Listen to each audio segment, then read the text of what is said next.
Hello everyone, welcome to our YouTube channel Real Analysis 2. And here in Real Analysis 2, these are some of the things that we are going to discuss. We call it the course content. The first thing that we're going to discuss is an infinite series. You'll have to understand what is an infinite series. The second thing that we'll be discussing is what we call the power series. Then we'll move to the radius of convergence. Here we started like R. Then we'll move to the monotonic functions. Then after that we'll move to the Riemann integral, improper integral, and then Fourier series. Therefore, let us start with the first thing that we need to discuss, that is an infinite series.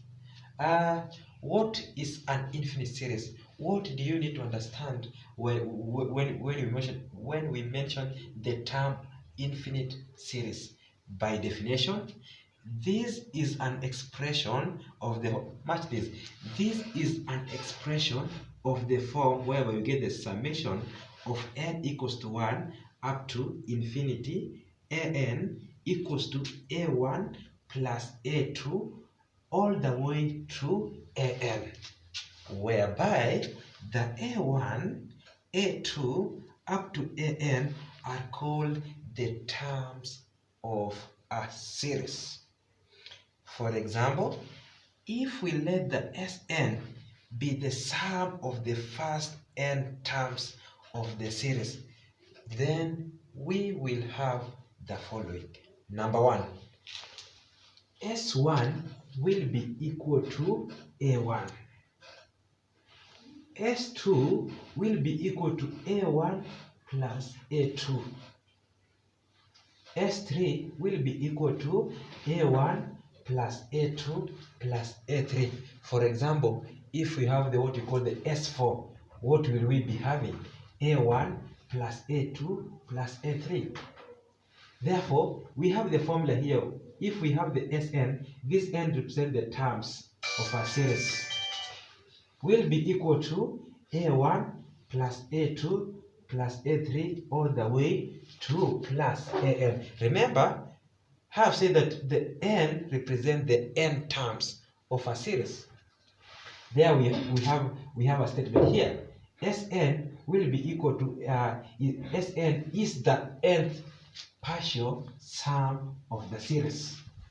This introduces us to what we call the convergence and divergence of an infinite series. This one introduces to us what we call the convergence and divergence of an infinite series.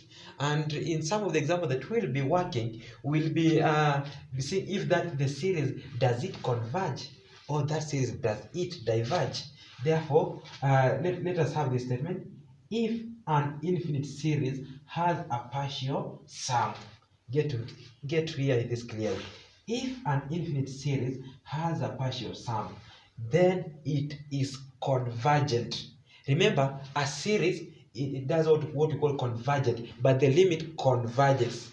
If an infinite series has a partial sum, then it is convergent, and the limit where n approaches infinity, summation of n equals to 1 up to k an exists. If that, the negation of that statement, if that infinite series do not have a partial sum, then the series is divergent. And if it has a partial sum, the series is convergent. What you have been talking from above here. If it has a partial sum, then that series is convergent. And if it doesn't have a partial sum, that series is divergent.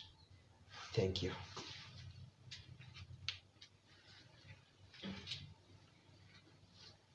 Now we can have an example of an infinite series, and we see if that series converges or if that series exists.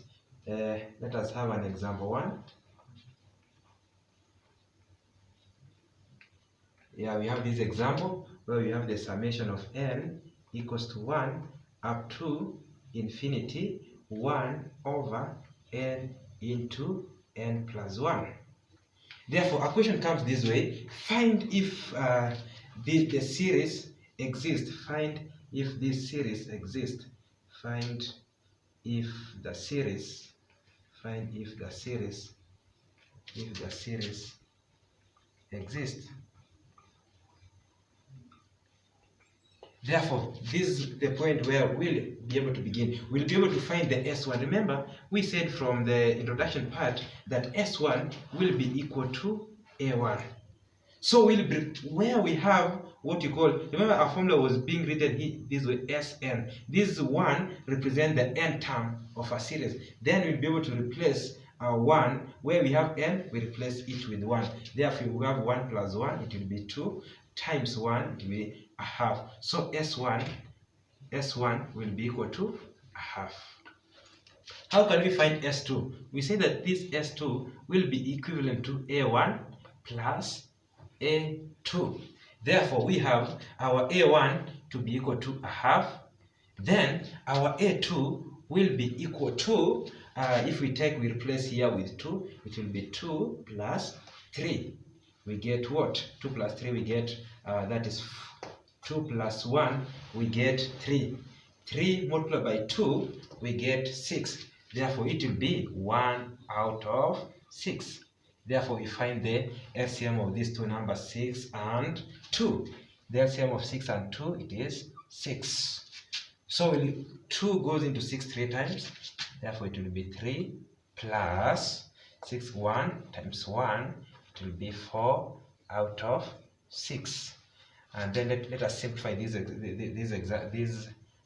fraction that we have by 2. It goes 2 by 2. We find 3. We'll be able to have our answers 2 over 3. Okay. Let us move to finding S3. Our S3 will be equal to A1 plus A2 plus A3. Bear in mind, we have our, to simplify this, we can take, this is the same as finding S3, we can take the value of S1, and S2, that is a half, plus the value of the S2, that is 2 over 3. 2 over 3. Therefore, we need to find the value of what you call, we'll have to take the value of S2 plus the A3. Our S2 will be equal to 2 out of 3, 2 over 3, plus the value of our A3. The value of our A3. Therefore, we replace here with 3. 3 plus 1, each will be equal to 4. 4 times 3, that is 12. We'll have 1 out of 12. Finding the LCM of 3 and 12, then we have as 12. From there, we say that 3 goes how many times 12? We find that 3 goes to 12 4 times. 4 times 2, that is 8. And 12 goes into 12 one time. 1 times 1, that is 1. Therefore, we get 2. 8 plus 1, we find it's 9 out of 12. Let us simplify further this our expression. We find together that 3 goes into 9 and also 3 goes into 12. By 3, we get to 3, and here by 3, we get 4. So our S3 will be equal to 3 over 4. Lastly, let us find our S4.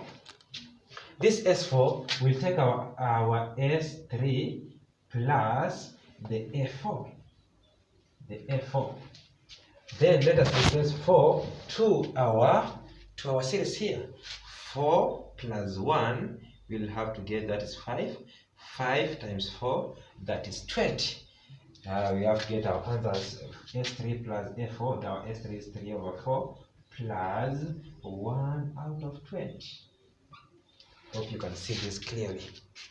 Therefore, we find the LCM of 4 and 20. Find the LCM of 4 and 20. That is 20.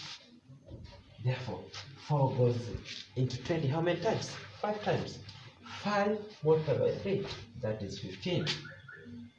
plus 20 goes into 20 how many times? 1. 1 times 1, that is 1. So we get to 15 plus 1, that is 16 out of 20. Remember, we need to simplify our fraction.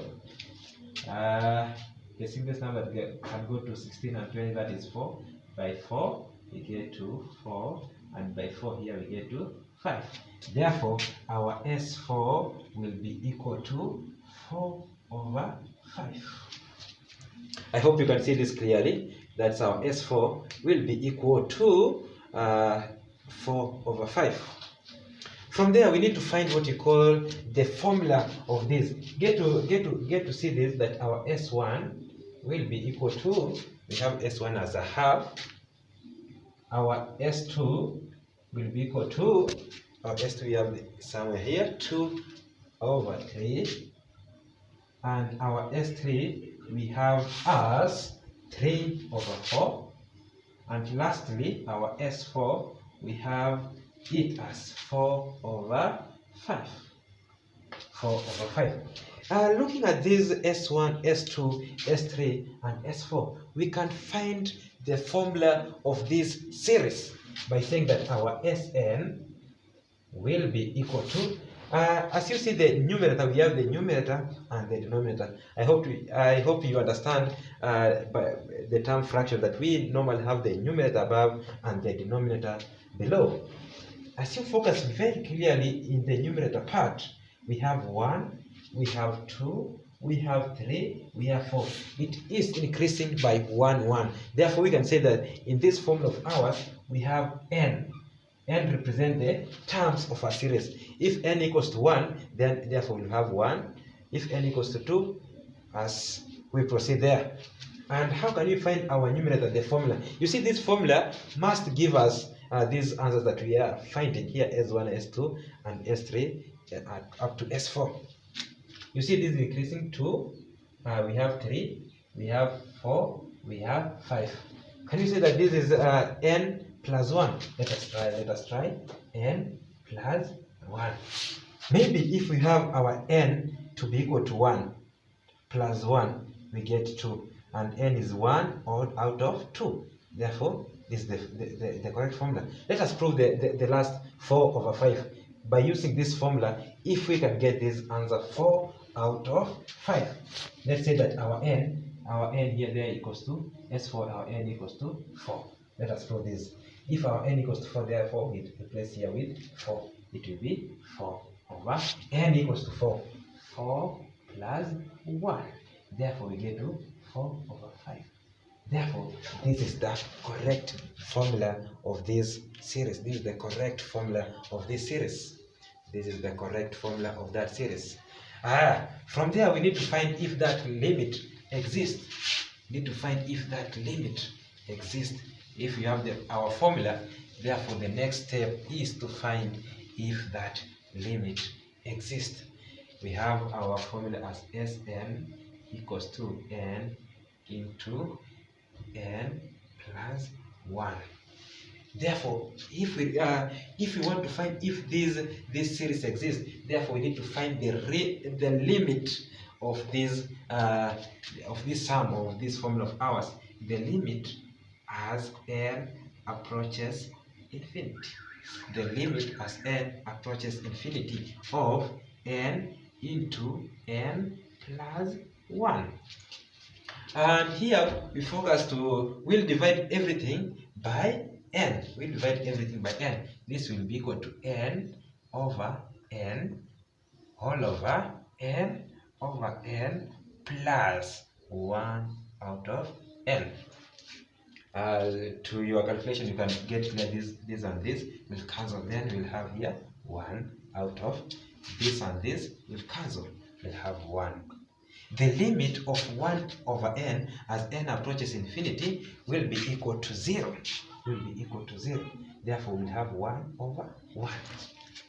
Because we have found a number here, 1 over 1, therefore, at this point, we can say that the limit exists. We have the limit exists. Therefore, in our series, we had our series as this way, n equals to 1 up to infinity 1 over n into n plus 1. We can say the conclusion of this part, we can say that this series exists. Why? The series, let us have this conclusion first. This series exists. Reason behind why do we say that this series exists? Because it has a what? It has a limit. And we say that the series exists. Reason behind, it has a limit. It has a limit. It has a limit. Therefore, we say this series exists. I hope this example, you have seen it clearly. We'll be doing more examples during our next lesson. Thank you.